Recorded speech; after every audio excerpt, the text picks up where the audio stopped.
أعوذ بالله من الشيطان الرجيم. بسم الله الرحمن الرحيم. هو الذي جعل لكم الأرض ذلولا فامشوا في مناكبها وكلوا من رزقه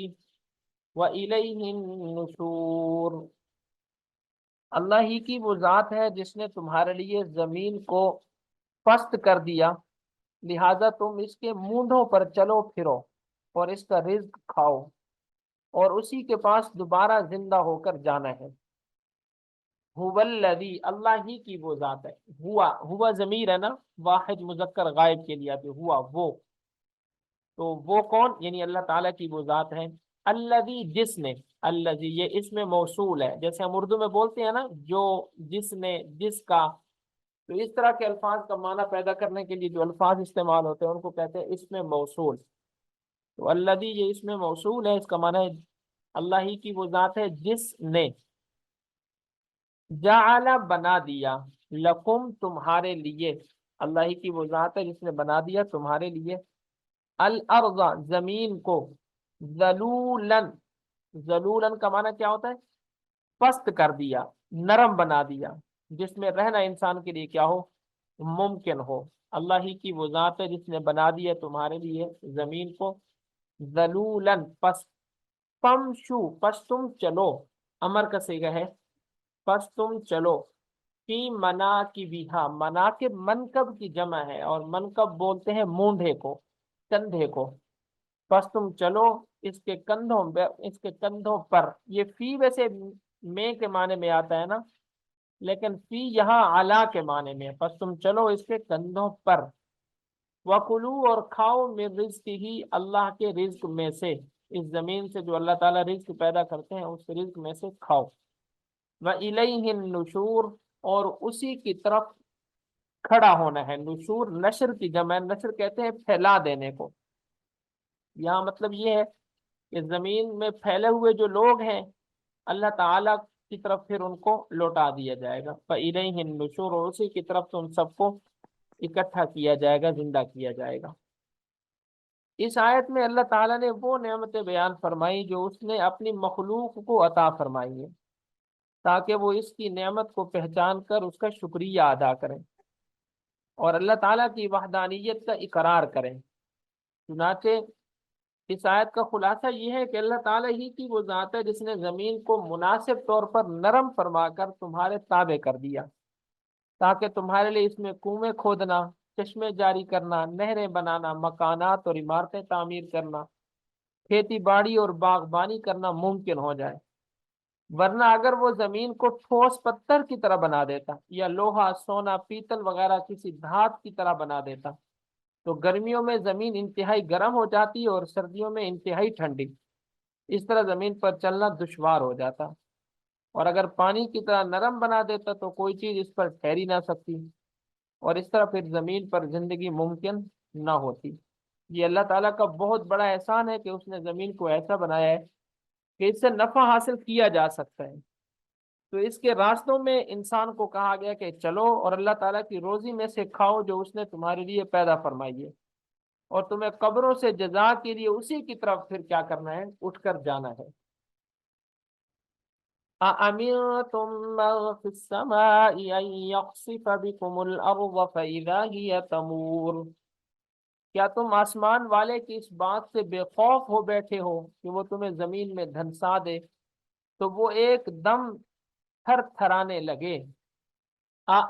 تم، اس کے شروع میں حمزہ استفہام کا ہے، سوال کے لیے آتا ہے نا، کوشچن کے لیے، کیا؟ تم بے خوف ہو گئے ہو، تم جمع مذکر مخاطب کسے گئے، کیا تم بے خوف ہو گئے ہو، من اس ذات سے، اس سمائی جو آسمانوں میں ہے، این یخسفا، یہ کہ، ان کا ترجمہ کیا ہے؟ یہ کہ، یخسفا وہ دھنسا دے، بکم تمہیں، الارض زمین کے اندر، فَإِذَا پس اچانک وہ زمین، یہ ضمیر کا مرجع وہ زمین ہے، پس اچانک وہ زمین ہو جائے تمور، تھر تھرانے والی، مارا یمورو، واحد مؤنث غائب کا صیغہ ہے، فعل مضارع معلوم کا، اس کا مطلب کیا ہے؟ تمورو، تھر تھرانا، مارا یمورو، ہل جانا، بس اچانک وہ زمین کیا ہو، تھر تھرانے لگ جائے، اللہ تعالیٰ کا حکم آ جائے تو وہ تھر تھرائے، اس میں زلزلہ پیدا ہو اور تم اس میں کیا کرو، دھنس جاؤ، تو کیا تم اس ذات سے بے خوف ہو گئے ہو؟ اب دیکھیں ایک تو ہے آخرت کا عذاب، لیکن اللہ تعالیٰ نے یہاں پر دنیا کے اندر کیا ہو سکتا ہے تمہارے ساتھ اس سے بھی اللہ تعالیٰ نے ڈرایا ہے۔ اس آیت اور اس کے بعد والی آیت میں اللہ تعالیٰ نے کفار مکہ کو اپنے عذاب سے ڈراتے ہوئے فرمایا، یعنی اصل میں یہاں پر جو امین تم میں تم کے مخاطب ہیں وہ کون ہے؟ کفار مکہ، کیونکہ اول مخاطب تو عرب ہی تھے نا قرآن مجید کے، تو خاص مخاطب تو وہی ہے، لیکن اس کے عموم میں پھر سارے لوگ داخل ہیں۔ جس رب تعالیٰ کی سلطنت آسمان میں ہے اس کی نافرمانی کر کے کیا تم اس بات میں اس سے بے خوف ہو گئے ہو کہ وہ قارون کی طرح تمہیں بھی زمین میں دھنسا دے اور اس وقت تک زمین کو حرکت میں رکھے جب تک تم اس کے سب سے نچلے حصے میں نہ پہنچ جاؤ؟ یہ جو کہا ہے نا فَإِذَا هِيَ تَمُورُ، بس وہ تھر تھرانے لگ جائے۔ جیسے آپ دیکھتے ہیں نا جب آپ کسی چیز کے اندر کوئی اور چیز ڈالتے ہیں تو آپ اس کو ہلاتے ہیں یہاں تک کہ وہ جو اوپر کی چیز ہوتی ہے وہ اس کی انتہا تک پہنچ جاتی ہے، تو ایسے ہی زمین کو تھر تھرایا جائے، ہلایا جائے یہاں تک کہ انسان اس کے اندر دھنسے اور اس کی آخری تہ تک پہنچ جائے۔ یا جس رب تعالیٰ کی سلطنت آسمان میں ہے اس کی نافرمانی کر کے کیا تم اس بات میں اس سے بے خوف ہو گئے ہو کہ وہ حضرت لوط علیہ السلام کی قوم کی طرح تم پر بھی پتھروں کی بارش کرے، پتھروں کی بارش کرے، تو اس عذاب کو دیکھ کر تم جلد مان لو گے کہ میرا اپنے عذاب سے ڈرانا کیسا تھا۔ اگلی آیت کے اندر جیسے فرمایا ہے نا امین تم، کیا تم بے خوف ہو گئے ہو، من فی السما، اس ذات سے، فی السما جو آسمانوں میں ہے۔ آسمانوں میں ہونے کا مطلب یہ نہیں ہے کہ اللہ تعالیٰ آسمانوں میں ہے، بلکہ مطلب یہ ہے کہ جس کی بادشاہت، جس کی سلطنت آسمانوں میں بھی ہے۔ ان یرسل علیکم حاصبا، ان یرسل یہ کہ وہ برسائے، علیکم تمہارے اوپر، یرسلا برسائے تمہارے اوپر، حاصبا پتھروں کی بارش، حاصبا پتھراؤ کر دے تمہارے اوپر، پس تعلمون پس ان قریب تم جان لو گے، کیف نذیر کیسا تھا نذیر ڈرانا میرا۔ یہ جو راز ری ہے نا اس کے بعد یا مخاطب کی یہاں سے ختم کی گئی ہے، نذیر اصل میں تھا نذیری، نذیری کا معنی کیا ہے؟ میرا ڈرانا، یعنی میں تمہیں ڈراتا تھا، سمجھاتا تھا، ان قریب تمہیں میرا ڈرانا اور میرا سمجھانا معلوم ہو جائے گا، فستعلمون پس ان قریب تم جان لو گے، کیف نذیر کہ کیسا تھا میرا ڈرانا۔ وَلَقَدْ كَذَّبَ الَّذِينَ مِن قَبْلِهِمْ فَكَيْفَ كَانَ نَكِيرٌ، وَلَقَدْ كَذَّبَ الَّذِينَ مِن قَبْلِهِمْ، اور ان سے پہلے جو لوگ تھے انہوں نے بھی پیغمبروں کو جھٹلایا، پھر دیکھ لو کہ میرا عذاب کیسا تھا۔ وَلَقَدْ واو کا ترجمہ کیا کریں گے؟ اور لقد کا یقیناً بے شک، کذبا جھٹلایا تھا، الذین ان لوگوں نے، من قبلہم جو ان سے پہلے گزرے ہیں، فکیف پس کیسا، کانا تھا، نکیر میرا عذاب، نکیری تھا اصل میں، نکیری را یاز ری، یا جو ہے مخاطب کی وہ حذف کی گئی ہے، تو نکیر کیسا تھا میرا عذاب، یعنی تم سے پہلے لوگوں پر بھی میرا عذاب آئے اور ان کے اوپر جو عذاب ہے وہ تمہارے بھی سامنے ہے، کیونکہ قوم عاد، قوم سمود ان کی بستیوں سے تمہارا گزر ہوتا ہے، تو ان کے جو ویران گھر ہیں، ان کے جو ویران مسکن ہیں وہ تمہارے سامنے موجود ہیں۔ اولم يروا الى الطير فوقهم صافات ويقبض ما يمسكهن الا الرحمن انه بكل شيء بصير، اور کیا انہوں نے پرندوں کو اپنے اوپر نظر اٹھا کر نہیں دیکھا کہ وہ پروں کو پھیلائے ہوئے ہوتے ہیں اور سمیٹ بھی لیتے ہیں، ان کو خدائے رحمان کے سوا کوئی تھامے ہوئے نہیں ہے، یقیناً وہ ہر چیز کی خوب دیکھ بھال کرنے والا ہے۔ اولم، اوا کا ترجمہ کیا ہے؟ کیا، لم یرو انہوں نے نہیں دیکھا، لم یرو لم نفی کے لیے آتا ہے نا، لم یرو کیا انہوں نے نہیں دیکھا، الطیر پرندوں کی طرف، فوقہم جو ان کے اوپر، صافات صف باندھے ہوئے ہوتے ہیں، ویقبضن مطلب اپنے پروں کو وہ پھیلاتے بھی ہیں، وَيَقْبِضْ اور سمیٹ بھی لیتے ہیں، فَوْقَهُمْ اپنے اوپر، یہ کیا پرندوں کو نہیں دیکھتے، صافات صافات کہ جو پروں کو پھیلائے ہوئے ہوتے ہیں، وَيَقْبِضْ اور پروں کو سمیٹتے بھی، یعنی کبھی پروں کو پھیلا لیتے ہیں کبھی سمیٹ لیتے ہیں، اور کچھ پرندے ایسے ہیں کہ تھوڑا سا پر ہلاتے ہیں پھر پر بس کو پھیلا ہی دیتے ہیں، جیسے چیل کو آپ دیکھتے ہیں یا کبوتر کو دیکھتے ہیں، وہ تھوڑے سے پر ہلاتا ہے پھر اڑتا ہی رہتا ہے۔ ما یمسکہن نہیں قابو میں رکھا ہوا ان کو، الا الرحمن سوائے خدائے رحمان کے، یعنی اللہ تعالیٰ کی قدرت ہے نا کہ وہ ان پروں کو پھیلاتے ہیں اور تھوڑا سا ان پروں کو سکیڑتے ہیں، جس کی وجہ سے ان کے اندر اڑنے کی پرواز پیدا ہو جاتی ہے۔ آخر یہ کون ہے کرنے والا؟ تو فرمایا یہ خدائے رحمان ہے۔ انہو بکل شیء بے شک وہ ہر چیز کو بصیر دیکھ رہا ہے، بصیر سنبھال رہا ہے۔ دنیا جو ہے بے سنبھلی نہیں، اگر وہ بے سنبھلتی ہے تو وہ بھی اسی کے حکم سے ہوتا ہے، لیکن اللہ تعالیٰ نے اس نظام کائنات کو سنبھالا ہوا ہے، اور اس سے اللہ تعالیٰ کی قدرت واضح طور پر نظر آتی ہے۔ اب اس آیت کا خلاصہ بھی سن لیں کہ یہ جو چیزیں ہیں، یہ ساری کی ساری چیزیں اللہ تعالیٰ کی قدرت پر، قدرت کے کمال پر دلالت کرتی ہیں۔ چنانچہ ارشاد فرمایا کہ کیا کفار مکہ غافل ہیں اور انہوں نے اپنے اوپر ہوا میں اڑتے وقت پر پھیلائے ہوئے اور سمیٹے ہوئے پرندے نہیں دیکھے؟ انہیں ہوا میں پر پھیلانے اور سمیٹنے کی حالت میں گرنے سے اللہ تعالیٰ کے سوا کون روک رہا ہے؟ حالانکہ پرندے بوجھل، موٹے اور جسیم ہوتے ہیں، اور بھاری چیز طبعاً پستی کی طرف مائل ہوتی ہے، وہ فضا میں نہیں روک سکتی۔ یہ اللہ تعالیٰ کی قدرت ہے کہ وہ ٹھہرے رہتے ہیں، اور جس طرح اللہ تعالیٰ نے پرندوں کو فضا میں ٹھہرایا، ایسے ہی آسمانوں کو جب تک وہ چاہے روکے ہوئے، اور اگر وہ نہ روکے تو آسمان گر پڑے۔ بے شک وہ سب کچھ دیکھ رہا ہے اور اس پر کوئی چیز بھی پوشیدہ نہیں ہے۔ اگر یہ انسان یہ سمجھتا ہے کہ میں اللہ تعالیٰ سے پوشیدہ ہوں تو یہ بہت بڑی غلطی کا شکار ہے۔ پھر اسی طرح ایک اور مقام پر فرمایا اولم یروا الی الطیر مسخرات فی جو السماء ما یمسکہن الا اللہ ان فی ذلک لآیات لقوم یؤمنون، کیا انہوں نے پرندوں کی طرف نہیں دیکھا جو آسمان کی فضا میں اللہ کے حکم کے پابند ہیں، انہیں وہاں اللہ کے سوا کوئی نہیں روکتا، بے شک اس میں ایمان والوں کے لیے بڑی نشانی ہے۔ اس سے معلوم یہ ہوتا ہے کہ پرندوں کو ہوا میں محض پر نہیں روکتے بلکہ انہیں اللہ تعالیٰ روکے ہوئے ہیں۔ اسی طرح فی زمانہ ہمارے زمانے میں ہوا کے اندر محو پرواز ٹنوں وزنی ہوائی جہازوں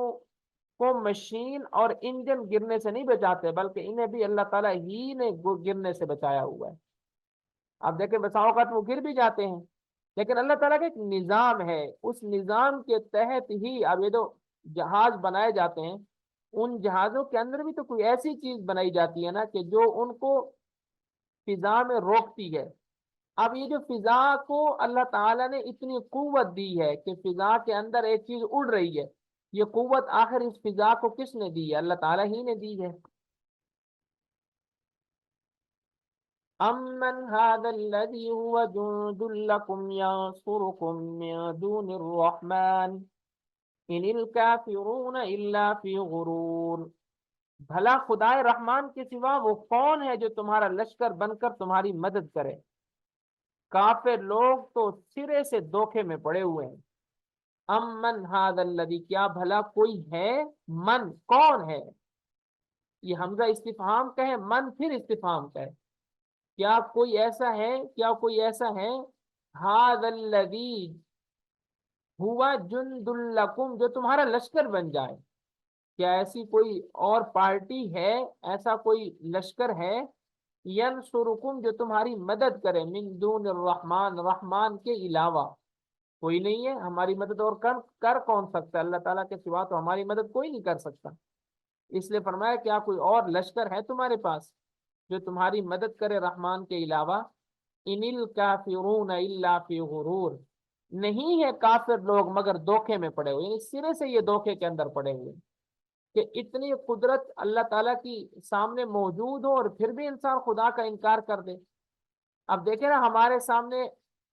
ٹیکنالوجی کی چیزیں آتی ہیں تو ہم سائنسدانوں کا انکار نہیں کر سکتے، جبکہ یہ کوئی اتنی بڑی چیزیں نہیں ہیں۔ جب چھوٹی سی چیزیں ہمارے سامنے آتی ہیں تو ہم پیچھے اس کے ایک ذات کو مانتے ہیں کہ اس کی پیچھے کسی ذات کا عمل ہے. تو اتنی بڑا نظام چل رہا ہے، اتنی بڑی کائنات ہے، اس کا ایک اتنا بڑا نظام ہے، اور یہ نظام اتنا بڑا ہے، اتنا بڑا ہے کہ انسان کی سوچ ختم ہو جاتی ہے. تو کیا اللہ تعالیٰ کے سوا، رحمان کے سوا کون ہے جو اس نظام کائنات کو چلا رہا ہے؟ امن هذا الذي يرزقكم ان امسك رزقه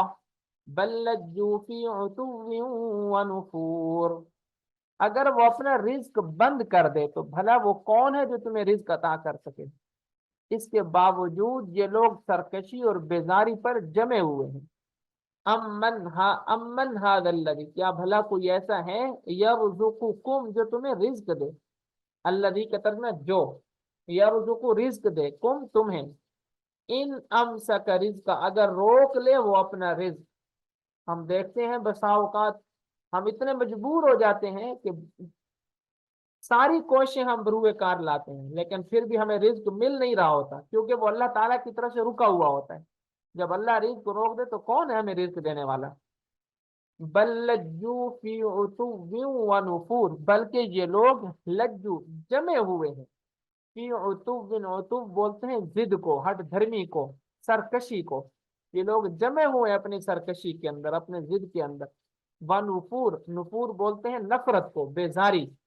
یہ لوگ نفرت میں، بیزاری میں اور ضد اور ہٹ دھرمی میں جمے ہوئے. نفور، نفور بولتے ہیں بہت زیادہ نفرت کرنے کو، اس میں مبالغہ کا صیغہ ہے نا.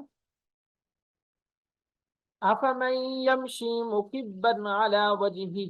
اہدی امن یمشی سویا علی صراط مستقیم. بھلا جو شخص اپنے منہ کے بل اوندا چل رہا ہو، وہ منزل تک زیادہ پہنچنے والا ہوگا، یا وہ جو ایک سیدھے راستے پر سیدھا چل رہا ہو؟ صاف جواب ہے کہ وہی منزل تک پہنچے گا جو سیدھے راستے پر چل رہا ہوگا. افمن، کیا بھلا وہ آدمی، یمشی جو چل رہا ہو، مکبن علی وجہہ، اپنے منہ کے بل، مکبن علی وجہہ، اپنے منہ کے بل جو آدمی چل رہا ہو، اوندا ہو کر، مکبن اوندا ہو کر، اپنے منہ کے بل جو آدمی چل رہا ہو، اہدا، کیا وہ زیادہ ہدایت کے قابل ہے؟ کیا وہ زیادہ راہ کو پانے والا ہے، منزل کو پانے والا ہے؟ امن، یا وہ آدمی جو یمشی چل رہا ہو، سوین سیدھا، علی صراط مستقیم، سیدھے راستے پر، سیدھا بھی چل رہا ہے، راستہ بھی سیدھا ہے،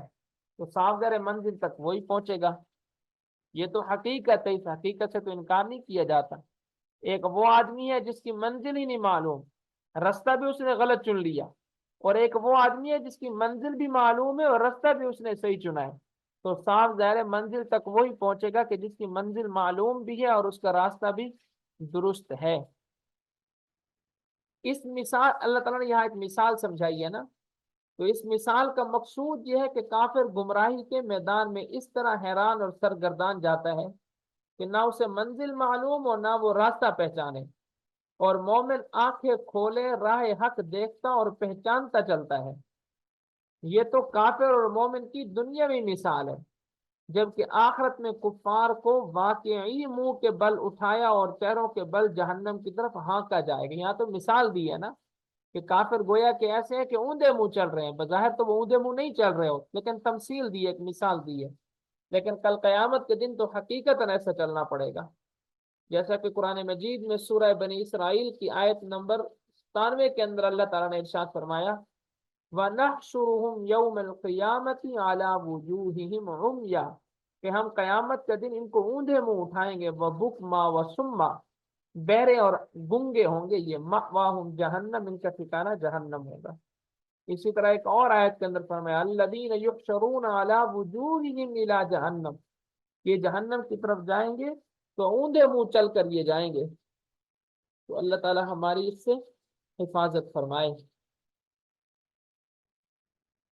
قل هو الذی انشأکم وجعل لکم السمع والابصار والافئدہ قلیلا ما تشکرون، کہہ دو کہ وہی ہے جس نے تمہیں پیدا کیا اور تمہارے لیے کان اور آنکھیں اور دل بنائے، مگر تم لوگ شکر تھوڑا ہی کرتے ہو. قل کہہ دو هو الذی، اللہ ہی کی وہ ذات ہے کہ جس نے انشاء پیدا کیا، انشاء ینشئ، اس کا ترجمہ ہوتا ہے پہلی مرتبہ پیدا کرنا، اللہ ہی کی وہ ذات ہے جس نے تمہیں پہلی مرتبہ پیدا کیا، وجعل، اور اس نے بنایا، لکم تمہارے لیے، السمع کانوں کو، والابصار آنکھوں کو، والافئدہ اور دل کو، انسان کی بہت بڑی ضرورت ہے، آنکھیں نہ ہو، کان نہ ہو، دل میں مسئلہ ہو، تو فرمایا اس نے تمہیں دل بھی دیا، آنکھیں بھی دی اور کان بھی دیے، قلیلا ما تشکرون، تم شکر بہت ہی تھوڑا کرتے ہو، شکر کرنے والے بھی بہت تھوڑے ہیں اور شکر کرتے بھی بہت تھوڑے ہیں۔ اور اللہ تعالیٰ کا ایک اور مقام پر ارشاد کیا ہے کہ تم جب شکر بڑھا دیتے ہو تو ہم تمہاری چیزوں میں اضافہ کر دیتے ہیں، ہم جو نعمتیں تمہیں ملی ہوئی ہوتی ہیں ان نعمتوں کے اندر ہم تمہارے لیے اضافہ کر دیتے ہیں۔ اس میں دیکھیں فرمایا کل، اے پیارے حبیب صلی اللہ علیہ وسلم آپ مشرکین سے فرما دیں کہ اے کافرو، جس خدا کی طرف میں تمہیں دعوت دیتا ہوں وہ وہی تو ہے جس نے تمہیں پیدا کیا۔ اچھا، اس چیز کو کافر مانتے بھی تھے، ایسا نہیں تھا کہ کفار مکہ اس کے انکاری تھے، وہ یہ نہیں کہتے تھے کہ اللہ کے علاوہ ہمیں کسی اور نے پیدا کیا، نہیں، وہ کہتے تھے کہ اللہ ہی نے ہمیں پیدا کیا، ہمیں یہ نعمتیں اللہ ہی نے دی ہے، لیکن وہ اللہ کے ساتھ دوسروں کو شریک ٹھہراتے تھے۔ مثلا وہ کہتے تھے کہ ہمارے جو بت ہیں یہ اللہ کے سامنے ایسے ہیں جیسے بادشاہ کے سامنے اس کے وزیر ہیں، تو اللہ تعالیٰ فرمایا نہیں، مجھے وزیروں کی اور مشیروں کی ضرورت نہیں ہے، جیسے وزیروں کے سامنے بادشاہ مجبور ہوتا ہے، تو کفار مکہ کا یہ عقیدہ تھا کہ ان بتوں کے سامنے اللہ تعالیٰ مجبور اور مقہور ہے، تو اس کی اللہ تعالیٰ نے جا بجا نفی فرمائی ہے۔ تو اللہ تعالیٰ کی وحدانیت پر یہ ساری چیزیں دلالت کرتی ہیں، اور اسی طرح فرمایا اس سے اللہ تعالیٰ نے تمہیں دل تمہارے لیے بنایا تاکہ تم ان کے ذریعے اللہ تعالیٰ کی آیات اور مصنوعات میں غور و فکر کر سکو، لیکن تمہارا حال یہ کہ تم نے ان اعضاء سے فائدہ نہیں اٹھایا، کہ جو سنا وہ نہیں مانا، جو دیکھا اس سے عبرت حاصل نہیں کی، اور جو سمجھا اس میں غور نہیں کیا، اور تم بہت کم شکر ادا کرتے ہو کہ اللہ تعالیٰ کی عطا فرمائے ہوئے اعضاء سے وہ کام نہیں لیتے جس کے لیے وہ عطا ہوئے ہیں، اور یہی سب سے بڑا شکر ہے کہ جو چیز ہمیں جس مقصد کے لیے عطا ہوئی ہے ہم اس چیز کو اسی مقصد میں صرف کریں۔ آنکھیں اللہ نے دی ہیں، کان دیے ہیں، دل دیے ہیں، مقصد کیا ہے کہ ان آنکھوں سے، ان کانوں سے حقیقت کو دیکھو، حقیقت کو سمجھو اور حقیقت پر عمل کرو، اور دل کے اندر غور و فکر پیدا کرو اور اللہ تک پہنچنے کے راستے تلاش کرو، یہ ہے ان چیزوں کو اصل عطا کرنے کا مقصد۔ قل هو الذی ذرأکم فی الارض والیہ تحشرون، کہہ دو کہ وہی ہے جس نے تمہیں زمین میں پھیلایا اور اس کے پاس تمہیں اکٹھا کر کے لے جایا جائے گا۔ قل کہہ دو، ہوا وہی تو ہے، الذی جس نے، ذرا پھیلایا، کم تمہیں، ذرا پھیلایا، کم تمہیں، فی الارض زمین میں، وَإِلَيْهِ تُحْشَرُونَ، اور اسی کی طرف تمہیں جمع بھی کیا جائے گا۔ ایسا تو نہیں ہے نا کہ زمین میں پھیل گئے دوبارہ مرو گے ہی نہیں، بلکہ روزانہ لوگ مر رہے ہیں، ہمارے سامنے ہیں، صبح کوئی مرتا ہے، دوپہر کو کوئی مرتا ہے، شام کو کوئی مرتا ہے، ایک گاڑی چل رہی ہے اس میں لوگ سوار ہو رہے ہیں، اور اس موت کی گاڑی میں ایک وقت ہم نے بھی سوار ہو جانا ہے۔ اور دیکھیں نا، ایک تو نا دنیا کے اندر ہمیں پتا ہوتا ہے کہ میری باری فلاں وقت لگے گی، نمبر پہلے ہی مل جاتا ہے، اور موت کی سوار گاڑی تو ایسی گاڑی جس میں نمبر کا بھی نہیں پتا، کوئی پتہ نہیں اگلا نمبر ہی میرا ہو،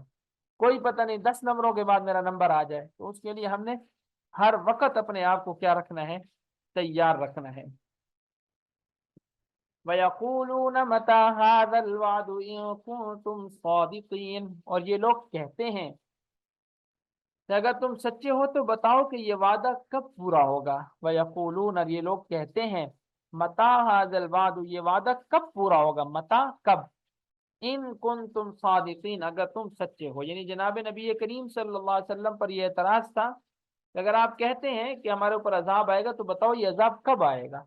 یا قیامت کب آئے گی، یہ دو چیزوں وہ کہتے تھے۔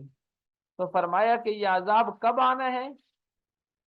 یہ تو حضور صلی اللہ علیہ وآلہ وسلم نے اللہ تعالیٰ کے حکم سے آگے بتا دیا۔ قل کہہ دو، انما العلم عند اللہ، انما کلمہ حسر ہے، کیا مطلب کہ انما ذکر کیے جاتے ہیں اس مقام پر کہ یہ چیز صرف اسی کے لیے ہے، بس اس کے علاوہ اور کسی کے لیے نہیں ہے۔ تو فرمایا انما، صرف اور صرف العلم، ان چیزوں کا علم کہ عذاب کب آئے گا، قیامت کب آئے گی، ان چیزوں کا علم صرف اور صرف عند اللہ، اللہ کے پاس ہے بس۔ وَإِنَّمَا، اور بے شک، انما کا ترجمہ کیا، اور بے شک، میں تو صرف اور صرف، انا میں، نذیر، ڈر سنانے والا ہوں، خبر کرنے والا، خبردار کرنے والا ہوں، مبین، واضح طور پر میں نے تمہیں بتا دیا کہ اللہ ہے، عذاب ہے، جنت جہنم ہے، سب کچھ دیکھ کے آیا تمہیں بتا رہا ہوں۔ اب یہ مرنا کب ہے تم نے، عذاب کب آنا ہے اللہ کا، قیامت کب آئے گی، اس کا علم صرف میرے اللہ کے پاس ہے۔ فَلَمَّا رَأَوْهُ زُلْفَةً سِيئَتْ وُجُوهُ الَّذِينَ كَفَرُوا وَقِيلَ هَذَا الَّذِي كُنتُم بِهِ تَدَّعُونَ، پھر جب وہ اس قیامت کے عذاب کو پاس آتا دیکھ لیں گے تو کافروں کے چہرے بگڑ جائیں گے، اور کہا جائے گا کہ یہ ہے وہ چیز جو تم مانگا کرتے تھے۔ فلما، پس جب، رأوہ دیکھ لیں گے، رأو دیکھ لیں گے، ہو اس عذاب کو، اس قیامت کو جب دیکھ لیں گے،